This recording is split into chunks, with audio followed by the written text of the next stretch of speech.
नमस्कार, आप news express Godda देख रहे हैं और अभी हम गोड्डा जिला अंतर्गत बसंतराय प्रखंड में है। और ये एक बार इधर साइड में दिखा दीजिए कि ये बसंतराय का ऐतिहासिक तालाब है और इसी के बगल में एक हॉस्पिटल बन रहा है। और उन्हीं को लेकर यहाँ जो स्थानीय एक हमारे साथ यहाँ के जो बाबा हैं, हम उनसे बात करते हैं। क्या बाबा, क्या हो गया? देखिए, बड़ी खुशी की बात है कि आज बहुत दिनों के बाद में गोड्डा न्यूज़ चैनल आपका यहाँ पे आगमन हुआ है झारखंड। और यहाँ पर ये मुद्दा तो काफी दिनों से मुद्दा है। आप यहाँ पर अभी आप जाके देखो, सबसे पहले तो जो कंस्ट्रक्शन हो रहा है अवैध ढंग से, ये कंस्ट्रक्शन है। उसके बावजूद भी आप कंस्ट्रक्शन स्थल पे आप जाइए, ना कोई साइड इंजीनियर मिलेगा, ना कोई एग्जीक्यूटिव इंजीनियर मिलेगा, ना कोई वहां पर और अधिकारी पदाधिकारी मिलेगा। कंस्ट्रक्शन का कंपनी का जो एक दो स्टाफ मिलेगा, अपनी मर्जी से 8, 10, 6, 7 जिस भी रेशियो से उसका है, रात के अंधेरे में ये कास्टिंग करता है। आप जाके देखो, ब्रिक देख लो इसका, ये नदी नाल से ये चुरा के बालू लेके आता है, कहीं मिट्टी है कहीं कुछ है, आप जाके क्वालिटी चेक करो। तो क्या सबसे पहले तो है ये पूर्ण रूप से अवैध है, क्योंकि ये मंदिर के नाम से सर्वे सेटलमेंट में जमीन है।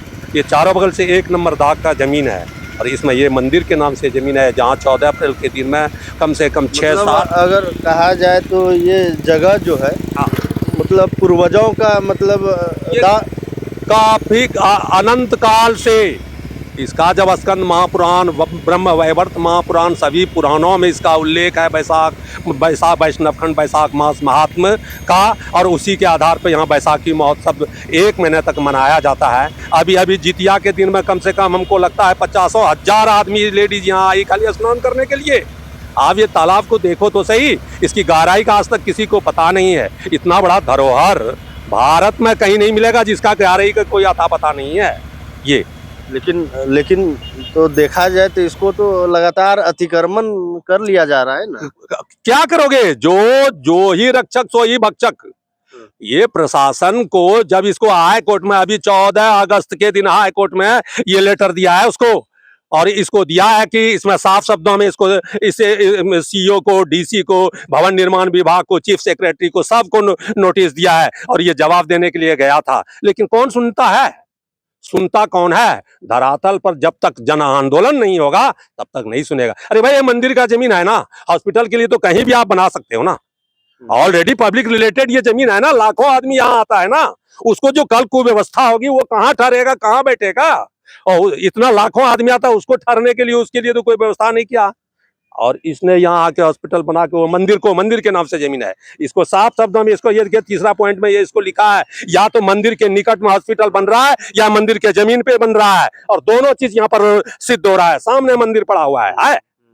मुश्किल से 10 मीटर नहीं है और मंदिर है उस जगह पे, मुश्किल से 5 मीटर नहीं है। ये आज आप विरोध कर रहे हैं, इसका तो आप पहले भी विरोध। अरे भाई, काफी दिनों से विरोध चल रहा है। इसने पिछले बार जब विरोध हुआ, जब यहाँ हजारों आदिवासी आया यहाँ पे, बुआरी जोर से, परेड से, सुंदर पहाड़ी से, पड़ैया हाट से, इसने काम बंद कर दिया था पिछले साल अगस्त महीने में। और ये काम ये रात अभी कोई यहाँ पर नहीं था। हम भी बाहर रहते हैं, दिल्ली रहते हैं, यहाँ रहते नहीं है। आम पब्लिक को मतलब नहीं है। आम पब्लिक डेलीगेशन देता है, एलिगेशन लगाता है कि हॉस्पिटल का विरोध कर रहा है। अरे हॉस्पिटल का क्या विरोध करेगा? इस धर्मस्थल के भूमि को जो तुम अतिक्रमण कर रहे हो उसका विरोध कर रहा हूँ। कौन करेगा ये? हम कहते लाखों हिंदू जो अभी आएगा यहाँ पर, वो कहाँ ठहरेगा? मेला तो मिटेगा नहीं, बैसाखी महोत्सव धर्म मिटेगा नहीं, दुर्गा पूजा, दशहरा, ये मिटेगा क्या? कितने मिटाने वाला है? और वो फिर दोबारा इसमें बनवा रहा है। ये तो सीईओ से पूछना होगा ना, एसडीओ से पूछना होगा ना। तो किसको पूछोगे? ये सभी बिल्कुल हमाम में नंगे हैं। धन के चलते ये लोग कुछ भी कर सकता है, अपना धर्म ईमान सब, क्योंकि वो नौकरी करने के लिए, उसको जनता से क्या लेना देना है? उसको जनप्रतिनिधि को क्या 5 साल तक वो रहेगा, जनता उसको उठा के फेंक देगी? इसके पहले अमित मंडल था, उसके सामने में हॉस्पिटल का निर्माण हो रहा था, उसने इसको निशिकांत दुबे ना आके इसका जो है बोला नहीं हॉस्पिटल बनने दीजिए। अरे कैथियाम जमीन है, पड़ती कदीम है, 20-25 बीघा है, पहला के दाम जमीन था, वहां बना देते, उसका कोई यूज नहीं है। पुरान जमीन था, वहां बना देते, कोई यूज नहीं है। इस तो ऑलरेडी यूजेज जमीन, यूजफुल जमीन है ना, उसमें भी तालाब, ये समुद्र रूपी तालाब, उसके किनारे में अस्पताल बना रहे हो आप।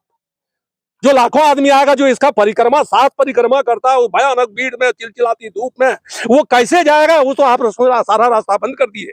मंदिरों में जो लाखों श्रद्धालु मेला के टाइम आता है पूजा पाठ करने, वो कैसे जाएगा? ये प्रश्न उठता है कि नहीं उठता है? तो ये प्रशासन बहरी है, अंधी है। इसने शपथ जो लिया था ना, ये भूल गया था कि हमें शपथ कैसा लेना चाहिए। ये धन के ललक ऐसी जगी आजकल, यहाँ सब ने धर्म और ईमान बेच डाला है। सभ्यता है, संस्कृति खूटियों में टांग डाली। इन्होंने विधि का विधान बेच डाला है। एक भी कदम स्वाभिमान से उठाते नहीं। हमने, आपने, इस इलाके के जनप्रतिनिधियों ने, प्रशासन ने अपना स्वाभिमान बेच दिया। तो यार कैसे बनाता? प्रति कदम कैथिया में जमीन है, कम से कम 25-30 बीघा जमीन है, वहां भी हॉस्पिटल बन सकता है ना। देवघर से कितना दूरी पे, कम से कम 15 किलोमीटर दूरी पे एम्स बना है ना। देवघर के मंदिर के पास बना देता ना, डेरी प्रति की जमीन था। मेदरी चक में जमीन है, वहां बना देता ना हॉस्पिटल। क्या जरूरी है कि इसी मंदिर के नाम पे हिंदुओं के आराध्य स्थल के ऊपर में ये हॉस्पिटल का निर्माण? क्या ये उचित है? अगर उचित है तो प्रशासन जवाब दे। LRDC गोड्डा SDO के पास जब कंप्लेंट करने के लिए गए थे 2024 में, और DC DDC ये सब यहाँ आया था सर्वे करने के लिए, LRDC साफ शब्दों का ये गलत कर रहा है। तालाब के किनारे अस्पताल बन रहा है। उसके बाद जब मैंने कहा कि सर तालाब के किनारे नहीं बन रहा, ऑलरेडी मंदिर के नाम से सर्वे सेटलमेंट में दर्ज है जमीन, उसको मुंह से बोल ही नहीं खुला। तो मेरे दोस्तों, अभी क्वालिटी चेक करो ना जाके, कौन है वहां पर? एक भी अधिकारी है वहां पे? किसी भी दिन आओ, अगर कोई भूमि भवन निर्माण विभाग का एक भी कर्मचारी वहां मिल जाए तो आप हमको बताना। वो अपनी मर्जी है। 8 एक का 10 एक का मसाला, उसके पास देखो जाके बॉक्स है, मिक्सिंग मशीन है, उसके पास कुछ नहीं है। कौन सा सीमेंट यूज, कौन सा ग्रेड का सीमेंट यूज कर रहा है, कौन क्या कर रहा है, सब अनस्किल्ड लेबर है, सेटरिंग कर रहा है। कैसे जाएगा, क्या होगा? कॉलम है यहाँ पे इसलिए नहीं, वो पीसी का कमाल है। हाँ ठीक है, तो भाई पहले तो बोल दिया धन की ललक ऐसी जगी आजकल, यहाँ सब ने धर्म ईमान बेच दिया है।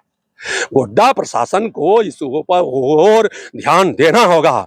स्थानीय प्रशासन बसंतराय को इस ओर ध्यान देना होगा। अगर नहीं ध्यान देना होगा तो किसी भी दिन भयानक तूफान खड़ा होगा। जिस दिन आदिवासी सपा और समुदाय यहाँ पर पागल हुआ, उस दिन शासन को, प्रशासन को बचने का मार्ग नहीं मिलेगा, क्योंकि वो तीर भी जर लेके सामना करता है मुकाबला। अरे उसकी बहू बेटी आती है, वो रात में कैसे ठहरेगा? 72 घंटे तक इसमें भूखा प्यासा वो आराधना करता है चिलचिलाती धूप में। उसको ठहरने का कहीं है? शौचालय है कहीं पे? आप देखो तो सही। आप 12 अप्रैल के दिन यहाँ पे आओ, 12 अप्रैल से 17 अप्रैल के दिन 5 दिन 6 दिन तक आसाम से, बंगाल से, बिहार से, उत्तर प्रदेश से सभी आदिवासी सपा और समुदाय यहाँ पर लाखों की संख्या में यहाँ आता है और पूजा पाठ करता है। आज शाम के टाइम यहाँ आओ, शराब पी के बैठा मिलेगा। अभी आप खोजो ना चारों बगल, तालाब के किनारे चारों बगल देखो, शराब की कांच की बोतलें टूटी पड़ी मिलेगी। जब श्रद्धालु उसमें स्नान करने जाएगा तो उसका पैर छलनी होगा ना। कौन देखने वाला है? ये आपको बता दें कि जो सच्ची निष्ठा अपने मतलब माटी के लिए या अपने गांव के लिए जो सच्ची निष्ठा रखते हैं, वो इस आवाज को उठा रहे हैं। उठा इसलिए रहे हैं ताकि जो पूर्वज का धरोहर है उसको बचा सके। तो आप देख रहे थे न्यूज एक्सप्रेस गोड्डा। मेरे साथ बने रहें और देखते रहें। धन्यवाद।